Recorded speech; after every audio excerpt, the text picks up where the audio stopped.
Now may God continue to open our hearts in ways that we might see him working through us. May God continue to stir up his spirit in us so we may always see more than just the surface of life. I think I've mentioned to you before, I'm not a very good test taker. I was better at thinking there was just one right answer or wrong answer. So when I went into seminary, I soon realized there was no such thing as one short answer. No one way to answer a question. In fact, the only way was essays. Oh, I hated essays. They would want you to explore what you understood and what you believed. In our gospel, here comes a man who thinks by calling Jesus good teacher, he can figure out the short answer, the black and white answer. What must I do to inherit eternal life? Well, Jesus plays along. He says, well, you know the commandments. And I can almost see the man smiling because he thinks he's got the short answer. What must I do? So Jesus lists out 6 of the commandments. Now, do you realize he doesn't go the first table? He goes to the relationship, the second table, about honor, murder, adultery, and so on. So the man says, wait, yeah, I've got these all the way from my youth. He's still thinking Bible 101. You know, so much easier before you know there's a deeper understanding, kind of like essay questions, which I dislike. So this takes me back to Matthew's Gospel where Jesus said, well, you've heard it said, do not murder, but I say to you, don't even get angry with your brother, which is a much deeper answer. It goes all the way to the heart. One phrase in our Gospel, maybe you missed it. After the man says, teacher, I've kept all these from my youth, Jesus looks at him and says it loves him. So the love isn't trying to just simply dismiss the man. This is a love that isn't trying to say, you're out of luck, buddy. This is a love that's trying to open a heart that's been surrounded by the world. A love that says, you're not going to be perfect, but what holds you to this world? Your wealth, your possessions. Wouldn't it be nice if all of us just lacked one thing? To have a heart that lives and sees the world differently, dances to a different tune. Which reminds me, I just sent out a letter to you. You probably read it, I hope. And the quote I had was that those who were dancing were thought to be insane by those who couldn't hear the music. I remember, believe it or not, when I was a little boy in Sunday school, I memorized many things from the Bible. As an achievement, I would get this gold sticker. Don't remember even what it was, but I was proud. And then we also had Sunday school attendance pins. Do you remember those? Those round pins? And at the end of the year, we'd either get a pin or the number that went inside, signifying I made another year, and I was proud. I knew the music that I was dancing to. The man in the gospel knew the music, so he thought, and was happy to dance. I have kept all these things since my youth, he proclaimed. But you know what? Jesus changed the key and the time signature. Let go of what you possess, or maybe possesses you. Well, it says the man was shocked and went away grieving, for he had many possessions. Grieving? Grieving? Grieving is for a sense of loss. Grieving is when you can no longer regain what you had. Grieving is because something is or was a pillar in your life. It's the dance steps you know, but you don't want to change. Now, the second part of that quote I gave you was that they were thought to be insane by those who couldn't hear the music. Maybe, just maybe, as a teacher, this was a part of the learning curve. I mean, the man went away grieving, but is that all? I mean, did he learn? We don't know. What's that terrible old phrase, you can't take it with you? Does that mean it is yours in this life?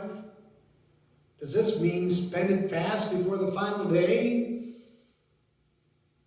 Or Or is it like the Old Testament Amos, where it says, don't trample the poor, don't take the grain that isn't yours, don't take a bribe and then push aside the needy at the gate? It's not that you have wealth, but what music are you dancing to? So again, Jesus in Matthew's gospel says, you know what, you're the salt of the earth, but if the salt has lost its taste, what good is it? You're the light of the world, but a city built on a hill cannot be hid.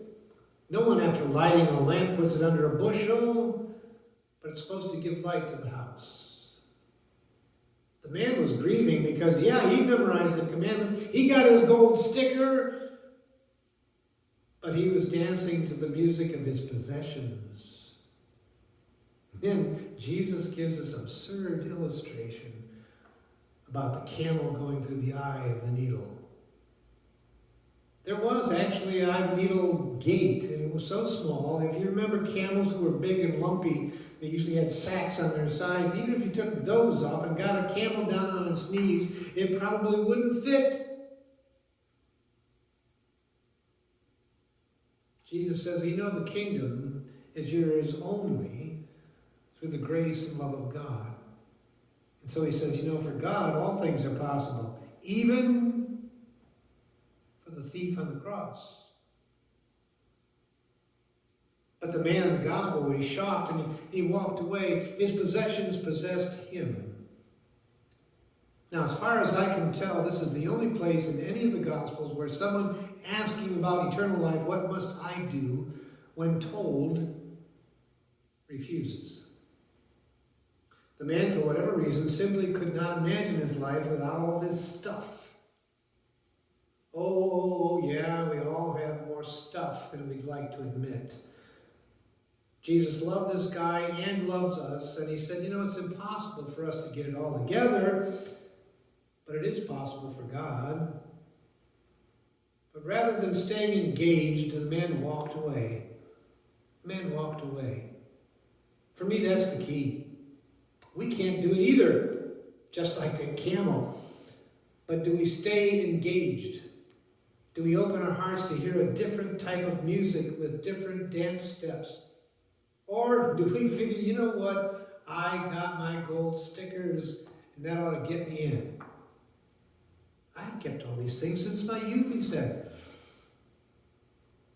But Matthew, Gospel 6:24 says this, no one can serve two masters, for a slave will either hate the one and love the other, or be devoted to the one and despise the other. You cannot serve God and wealth. Boy, you know, I wish I knew if this man ever looked back. I wish I knew if he had an epiphany and began to look at his wealth.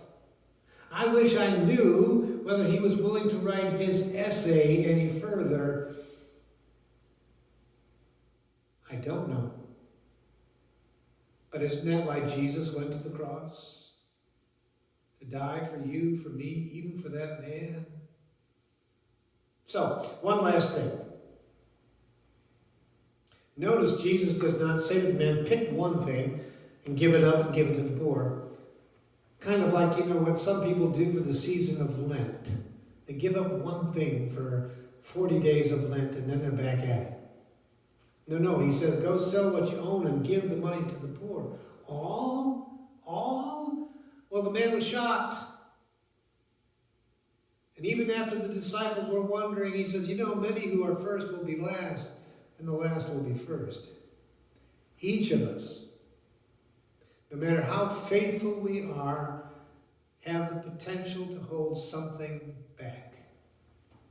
And I'm not throwing stones in a glass house, believe me. But here's the good news.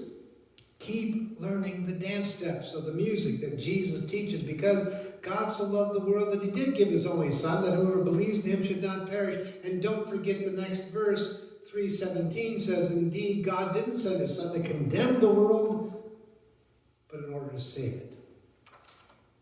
Don't walk away. Don't walk away. Stay connected. Learn the dance steps. Amen.